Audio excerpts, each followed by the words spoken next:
Mike Trout baseball cards should be the object of desire for just about every collector, even us old-timers. After all, this guy is probably the greatest all-around player most of us will ever witness in our lifetimes. He is a bona fide legend way before he even reached the age of 30, and a lock for the Hall of Fame as soon as he clears 10 years in the big leagues. The problem for old-school hobbyists is that Trout toils here in the era of indecipherable baseball card issues, with names like Crone, Onyx, Inception, and Epic, and now. What does it all mean? Heck if I know. I may never know. But I do know that there's some really good-looking baseball cards out there among all that new stuff. Some of them are good-looking because they look like cards from my youth. Those are the heritage/archive things that rehash old designs almost exactly. Helps when you share space with a legend from my era like Carl Yastrzemski. Others look good on their own merit. So knowing that there are cherry new cards out there featuring the greatest talent in the game, I set out on a mission to find 10 Mike Trout cards that even old school collectors can love. The ground rules are: number 1, each card has to be available hopefully for much less than $50, and 2, I can only choose one design rehash per brand. Other than that, I'm picking these babies purely on how they make me feel, and no other real notion about the sets they're part of. Got it? Ready? Good. Here then are 10 Mike Trout baseball cards that even old-timers can love. 2018 Topps Throwback Thursday, Mike Trout, number 3. Technically, this card does reach back to take advantage of a classic Topps design, but it's not from a baseball card set. Rather, this beauty shows Trout as he might have looked in Bo Jackson mode on a 1968 Topps football card. Therefore, on a technicality, this does not count as one of my Topps design rehash. Regardless, it's a clean look with a cheesy, clean-cut 1960 feel that almost makes you feel like you're watching an episode of The Brady Bunch. And it's not much of a stretch to imagine the fire hydrant built of Trout stomping down the gridiron either. 2011 Bowman, Mike Trout, number 101. If your first go-around in the hobby carried you into the mid-1990s, then you for sure think of Bowman whenever talk turns to rookie cards and jump-the-gun rookie cards. After struggling for a few years to find an identity for the line it resurrected in 1989, Topps settled on making Bowman the place to go to for players' first cards. By the time Trout was hitting collectors' wallets, Bowman had evolved to feature all sorts of parallel issues and inserts, and most featuring the Angels Rookie of the Year also feature big price tags these days. This base issue can get pricey too, and you can usually find nice raw copies for $100 to $150, right? Yes. That's 2 to 3 times my self-imposed spending limit of $50, but it's the Mike Trout rookie card we're talking about here. It's also a solid, basic card, like something you might have pulled from wax packs back in 1985. It stays. 2013 Topps batting average leaders: Miguel Cabrera, Adrian Beltre, Mike Trout, number 294. There's nothing special about this card, except 1. You get 3 future Hall of Famers in one hunk of cardboard. 2. You get Miggy fresh off his Triple Crown season. 3. You get Trout in his Rookie of the Year form. 4. You get Beltre turning on the gas in his second season with the Rangers, ready to sprint towards Cooperstown. Oh yeah, you also get a throwback of those great Topps league leader cards from the 1960s, 1970s, and 1980s. This one in particular is shades of that 1966 beauty featuring Roberto Clemente, Hank Aaron, and Willie Mays. 2015 Topps Opening Day Franchise Flashbacks, Mike Trout, number FF20.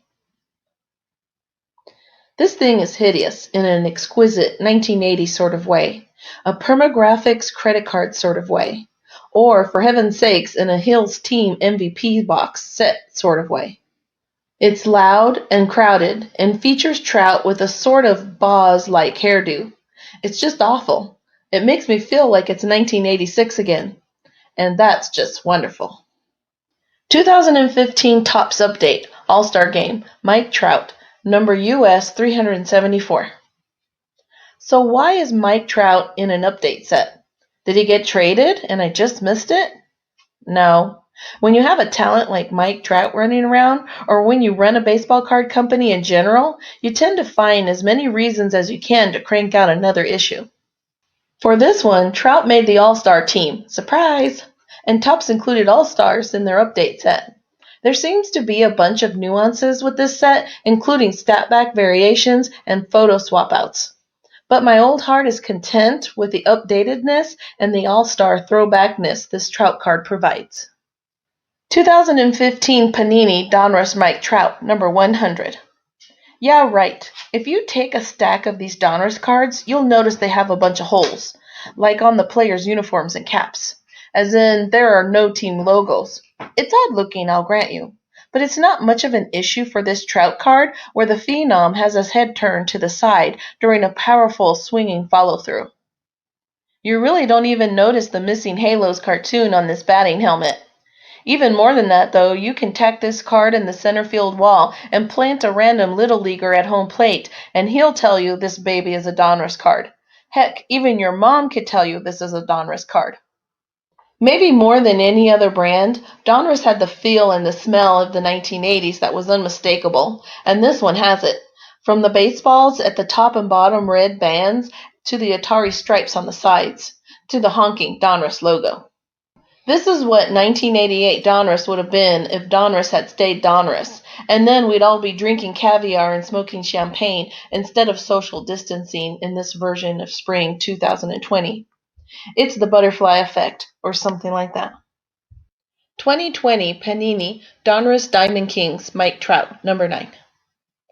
Now, this one, you noticed the missing logo right away.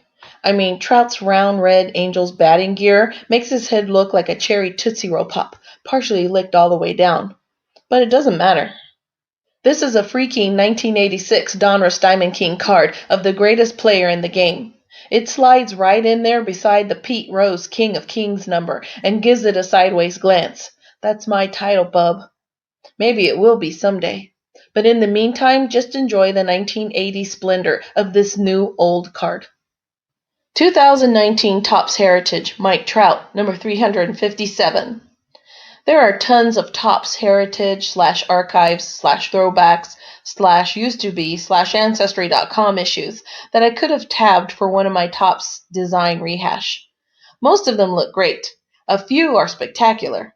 A couple, well, even Joe DiMaggio struck out once in a while. Really though, you could put a bunch of these old school Trout cards into a hat and pull out a winner. My winner is this 2019 Heritage Pasteboard that shows a head and shoulders Trout bursting out of a newspaper, just like a real 1970s Topps All-Star card. This card gives you some extra bonus feels too if you're a fan of the 1960s, 1970s Spider-Man, who always seems to be leaping out of his comic strip. 2016 Topps Throwback Mike Trout, number TBT 3. You're right, I'm skirting the rules here again. But how could I not include a 1955 Bowman Mike Trout in your lineup of old school Mike Trout cards that old school collectors will love? You can't.